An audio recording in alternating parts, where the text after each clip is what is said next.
Welcome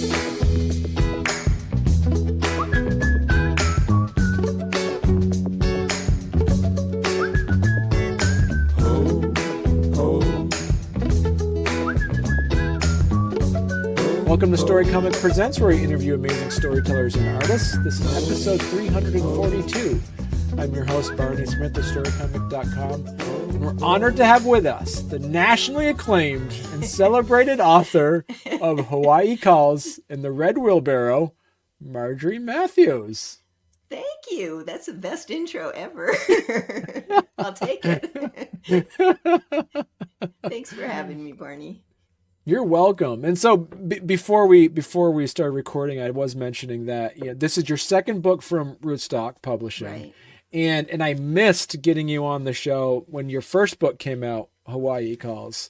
And so that I had to make sure when I saw that your name came back out again for your newest book, which is going to be released officially April 18th. Its pub date is March 26th, but my launch event at the Norwich Bookstore will be on the April 18th. Yeah. Yes. So I'm one of the lucky few that got to get the advanced reader copy for it as well. And so, as I said, this is your second novel that you've published through Rootstock. Do you want to give people a little bit of background on how you got into writing novels? Yeah, sure. And this will be basically a huge plug for Joni Cole. that she has gotten many people in the Upper Valley started in their writing adventures.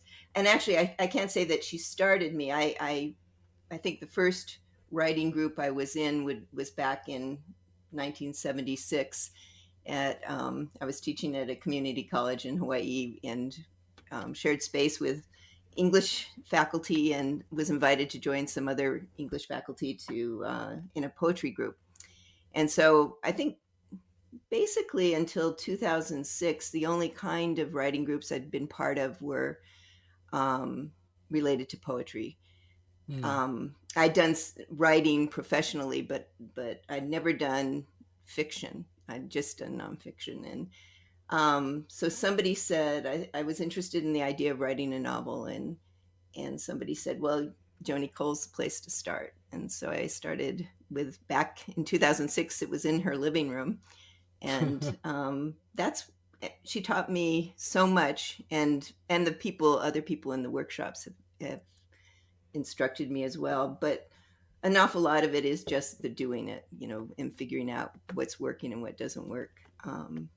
But I started with, actually the first novel I started is The Red Wheelbarrow, but I couldn't find a structure for that one. And then I came into possession of these scrapbooks of my grandmother's and realized that I had a mass of material about Hawaii back in the 1930s and 40s, because she was the gossip columnist for the local paper back in Honolulu.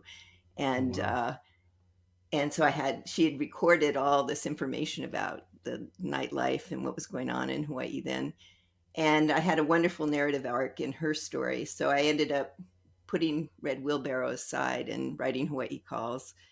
And then it really was in COVID, Joni Cole and I started exchanging work, our writing and touching base each week. And so I started playing with some structural ideas for the Red Wheelbarrow, and with her encouragement and another dear friend, Hawaii friend, Lonnie Leary, the two of them convinced me to stick with this project. And I'm so grateful, because I truly, this book is the book from my heart. And so this means a lot to me that it's seen the light of day. And I learned a lot with Hawaii Calls about publishing and working with Rootstock. And it's just been a dream working with Samantha Colber. Right. She's just amazing. So I'm very happy to be at this point. And so the Red Wheelbarrow, it's about love, it's about family, it's about creativity, it's about a woman from Hawaii, it's about a man from Vermont. There seems to be something. There's a lot going on. And it actually, when I first showed up at that first workshop with Joni, um, I didn't know anything. She says just write a scene and see what comes out. And two things I was intrigued by. I'd read, I think it was around 2008, that Olive Kittredge, Elizabeth Strout's amazing book, came out. And although I think it's easy to remember it as a novel, it was actually a series of linked stories and that had the same character. And I was really interested in how minimally she could do the narrative structure, that she could still, just by creating this amazing character, pull you in completely. So I was intrigued by that. And then I was personally just intrigued by my own life experience, that despite the fact that terrible things happen to all of us, that we all have terrible, great challenges that come along, um, there still have been so many moments in my life where there was this sense that something intervened, that I would call it a benevolent presence, a benevolent force, a force for good, and better things than I could imagine would come to be. And that sense of inevitability sometimes, that this is meant to be, not all the time. And I do think we, have free will. We can choose to notice, discern, or we can choose to ignore. But it's something I'm very grateful for. And so I wanted to play with that idea of are people brought into our lives when we need them? Is there some intention around the people and the events that we need? And so I played with this idea of having these two characters who start off being in totally different parts of the world, and they meet as children, and then over the course of 40 years, they're going about their lives, but they keep crossing paths. There's a sense of inevitability, even though they're not really connecting and getting to know one another. And so hopefully what I wanted to create was a book that made a reader feel like, okay, these people are going to find their way here. And then as I wrote it, I didn't see the themes developing. It took other readers to show me or respond to help me see what themes were coming out. But I realized that I was also looking at how the decisions people living with integrity, trying to, aspiring at least to do good, to do the right thing. And I think especially in the character of Paul, I had fun creating a really positive character. My Hawaii Calls was a difficult book, and it's a difficult story, and it wasn't a lot of fun. And in writing Red Wheelbarrow, when I was pulling the pieces together, it was COVID, it was the chaos of the end of the Trump and all that going on. And it was just a comfort to write about a benevolent force in the universe and people trying to be good and live decent lives. And then the power of a creative outlet to give us meaning and direction in our lives. And that for Paul, I just felt that I have to say he's inspired by my husband in the sense of how my husband's a very quiet but very good man. And but I had such fun in his joy of art, creating this character who wanted to be a painter but was a farmer, and there was nothing about his life that suggested this is something he should pursue. And then my character Amy is married to a narcissistic poet professor who kind of makes sure that she doesn't pursue or realize her own potential. And I have to say that storyline is not my storyline at all, although there's a lot in her life that I borrow from my life. So for her, it's the poetry, and that's when they both have gone through difficulties. It's the art, the creative outlet that helps them find their way back to who they are and at their best. So that's why I'd say it's from my heart. It's some truths that I think have been there for me, and I'm glad. There's nothing better than hearing that people like it, that people find it appealing, because I hope it makes people feel good. And so this is a historical bit. This doesn't take place in the modern day. It takes place in the It starts, the current time is 2000 to okay. 2001. And then I have a narrative, it's just a 1 year narrative of the now, but then it alternates with scenes from the past in each of their lives. And so that you're getting snapshots of how they got to be the people they are in 2000. Mm. And that's because when I started writing it, 2000 wasn't that long ago. and now it's the whole 20 some years. But it does cover a full 40 years of time in their lives. They meet as children, and then they meet again at the end as adult, middle-aged people. Right.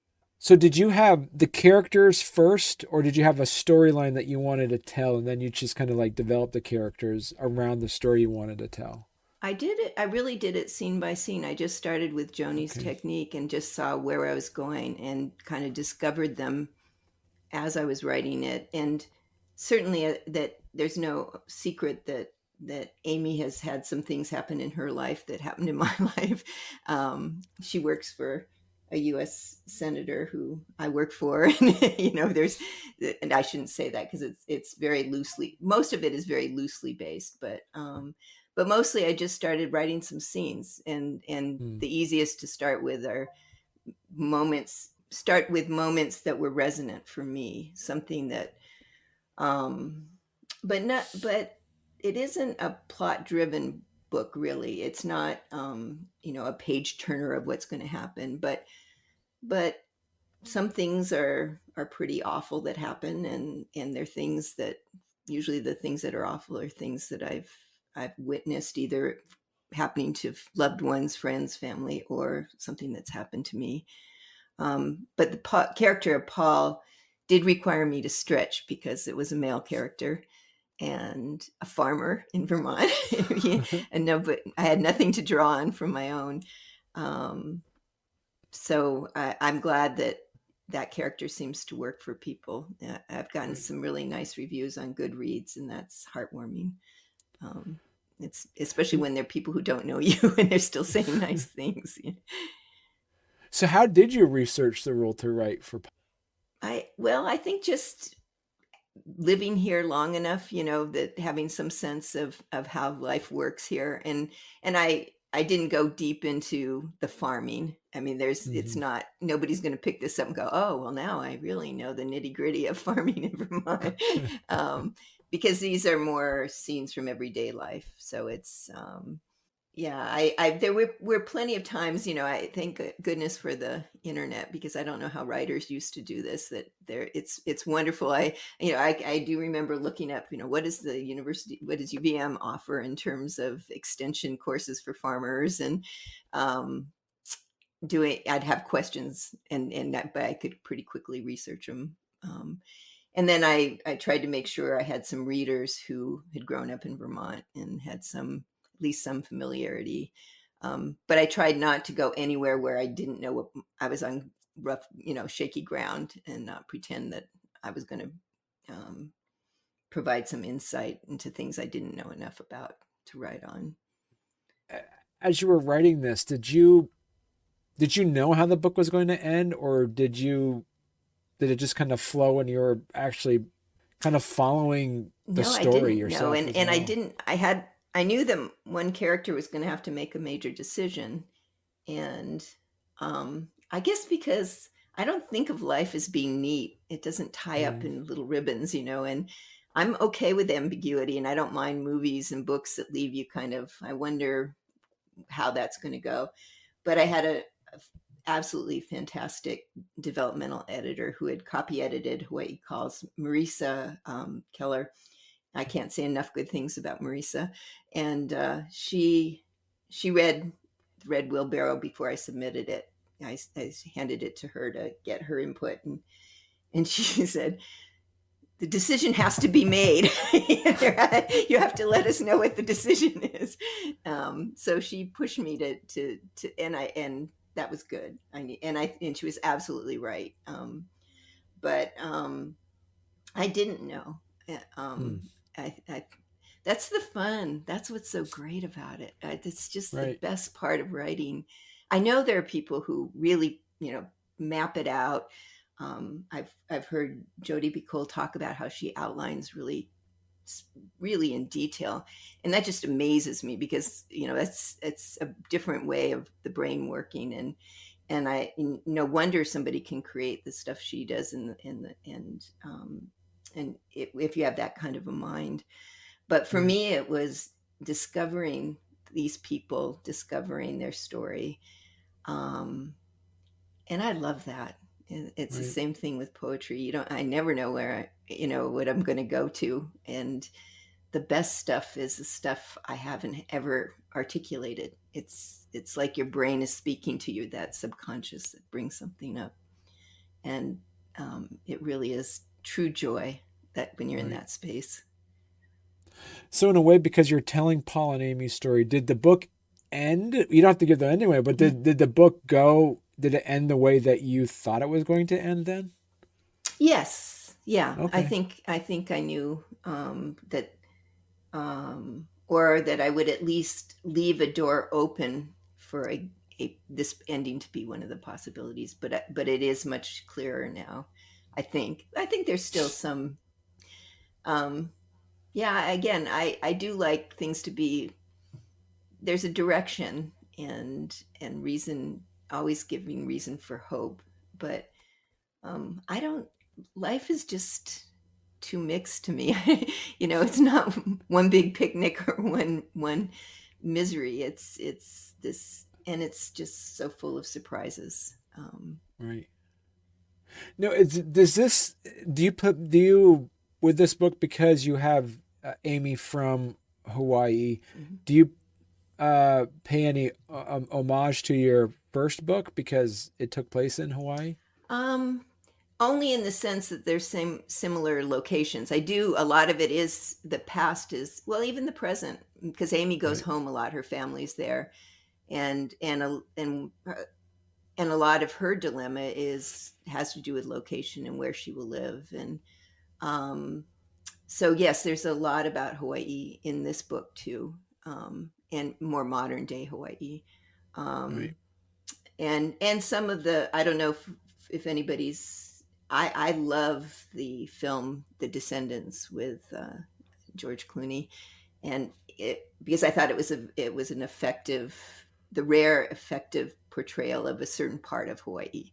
Hawaii is, there's so many images of Hawaii that are out there, but that one dealt with the dilemma of families who have big pieces of land through inheritance, and what is the responsible way to deal with that, um, Mm. as you go forward in time. And because to sell it leads to development, or can lead to development. How do you preserve these big areas that haven't been developed? And it's not terribly different from the issues of farmers in Vermont who have big pieces of land, and what do you do with that land, and can you continue to farm? And so that is a theme that comes up because both characters have those question marks of what is the future for this property of the family. Right. Um, so yeah, Hawaii is very much a presence in this book, not as Right. singularly as in Hawaii Calls, but it's definitely in it. Some people mention also the idea of there's a take on just cultural identity as well Hmm. within the book. Do you want to talk to us a little bit about that? I don't think I will share this particular scene, but there is a scene where Amy is explaining to somebody back in Hawaii why she lives in New Hampshire. Why would you? And I get that question a lot. Why are you here? Why aren't you in Hawaii? And it is a tug of cultural identity, because I really have a love and respect for, particularly I think, Vermont. Mm-hmm. That the decency, the town based culture, the way, the tolerance, the just the no fuss quality. So I think that keeps me grounded here, and because I really like the lifestyle here. And Honolulu is spectacularly beautiful. All of Hawaii is beautiful. There, it's a rich multicultural place, which is wonderful. And I'm so grateful I grew up there. But Hawaii today is so not what Hawaii was when I was a kid. It's just, Mm. and especially Honolulu. And so I have mixed feeling. Yeah. And I was able to have, I will just give something away, that Paul manages to get to Hawaii himself at some point, and to see that through his eyes, and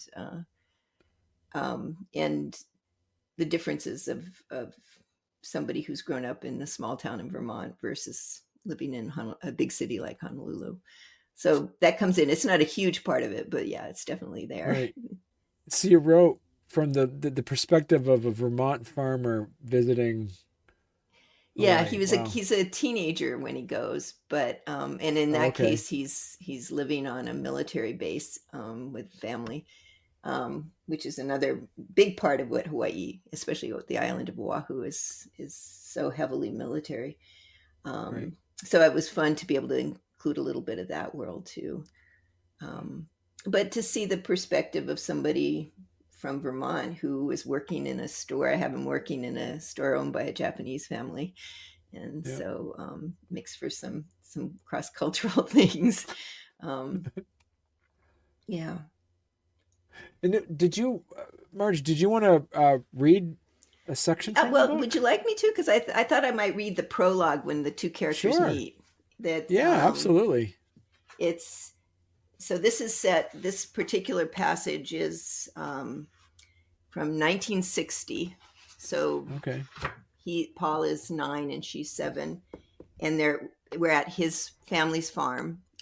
And it's in this fictional town called Lisbon, Vermont, that's just across the river from New Hampshire. um, and so it's about a 5-minute read. Okay. Okay. Bet you never had a wheelbarrow ride before. Paul jumped up from where he sat cross-legged on the grass beside Amy Barnes. His family's corn, hay, and pumpkin fields lay spread out before them, and across the Connecticut River, the green hills of New Hampshire were softening into the blush of fall. He headed for the barn before Amy could answer. The Barneses, visiting from Hawaii, were staying with friends nearby. Paul's parents had offered them a glimpse of Vermont farm life, and because he and Amy were somewhat close in age, he 9 and she 7, Paul had been saddled with showing her around. He sensed Amy's hesitation, but kept going, half hoping she wouldn't follow. He grabbed the wheelbarrow's handles and rested the braces on the ground. Go ahead, climb in. I'll hold it steady. It's dirty, and the paint's chipping off. Paul brushed out the debris. There. Amy still seemed unsure. You scared or something? No. Then get in. Red paint chips flaked off in her hands as she grabbed the sides. Not too fast, Paul Rideau, his mother called from out front of the house where the others had gathered. Paul started out slowly. Once they rounded the far end of the barn and were beyond the adults' view, he began to trot, rocking the barrow gently so that Amy yelped and leaned back for better balance. Turning the cart onto a cornfield stripped of its crop, he headed down a soft dirt furrow, the dry corn stalks flashing past. Put out your arms and fly, he told her, increasing his speed, his legs churning, kicking up dirt. Amy hesitated, then lifted her arms into wings. She laughed and leaned her head back, sunlight warm on her face. It does feel like flying. He rounded the row's end and pushed the wheelbarrow down the field toward the pond. From the marsh reeds, curved around the water's edge, rose a massive cloud of butterflies, gilded by the late afternoon light. Paul slowed and stopped, still grasping the handles, as the mass hovered over the reeds. He wanted to reach out his hands, feel the flicker of those tissue-thin wings. Amy looked back at him, her cheeks bright red. I think that's the best thing I ever saw. When the butterflies settled again, Paul helped Amy climb out, and they walked back side by side, Paul pushing the wheelbarrow. Something had shifted. He felt comfortable with her now, almost sorry he wouldn't see her again. He propped the wheelbarrow against the barn. Amy reached into her jacket pocket and pulled out a broken seashell. I found this on the beach where we're staying in East Haven. My mom says it's the heart of a shell. I once saw the ocean from a pier in Boston, but I've never walked on a beach. Just like I've never been in a wheelbarrow or seen a million butterflies all at once. She spoke so softly he had to lean close. A shell's not as good as being at the beach, but you can keep it as the next best thing. Amy set the shell in his hand. Maybe someday you'll come to Hawaii, and I can show you how to ride a wave. Paul nodded, though he couldn't imagine ever going to a place so far away. He slipped the shell in his pocket.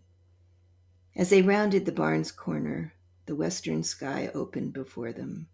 Huge cloud tendrils streaked neon pink across the sky.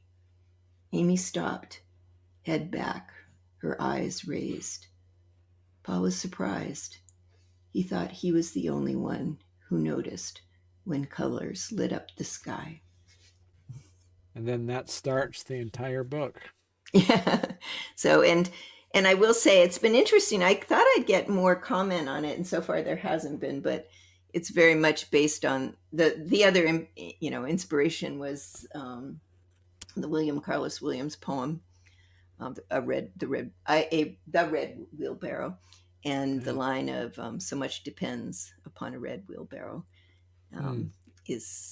was part of churning in my head when I was working with this, and I'm a big fan of his work. Well, so Marjorie, so if people want to check out this book, if they want to purchase it, where's the best place they could go to? Well, I always encourage people to try to support their local indie bookstores. So any bookstore can get it for you.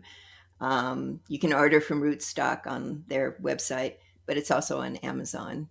And I know from experience, well, I don't know.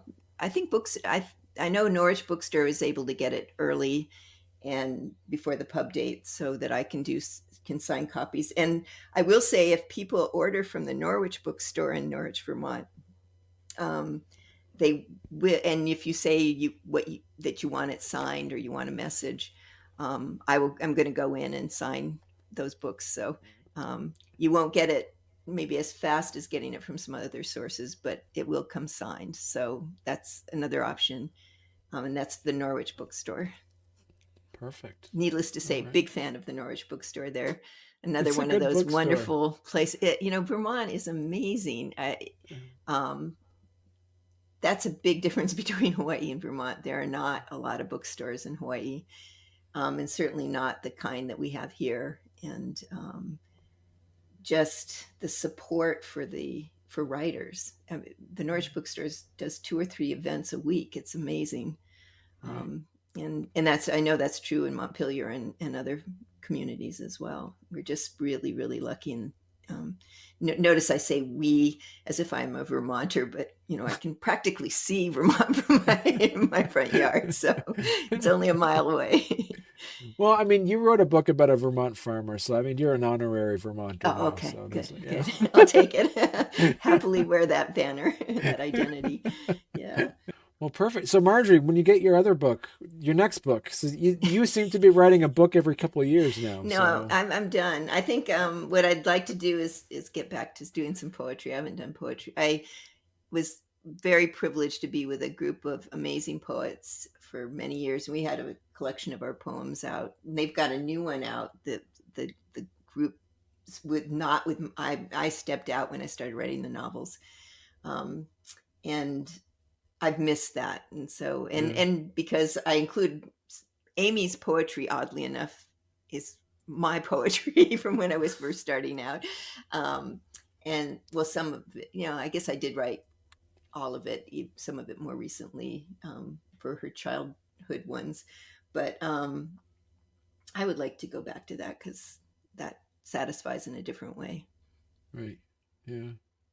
Well, It's all perfect. good. When you get your poetry book, you got to come back on. Okay. That. See? Yeah. See? I There we might go. know somebody who likes to publish poetry books too. Yeah, you Samantha's might know the somebody. perfect person. Yeah. We'll see if she has Yeah. very high standards, and Yeah.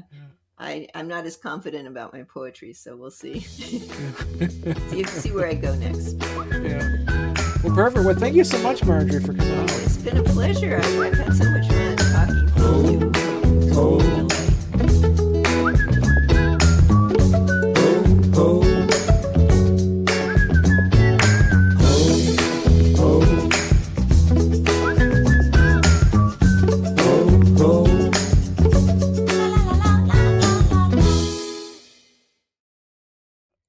And so with this is like, could you kind of had some stories with, did you decide? All right, let me timestamp this for a second so then I remember when. Where's my pen, Marjorie? I just had it with me. I really didn't move it. I didn't. Okay, here it. Oh, I found it. Here we go. I knew it was someplace around here.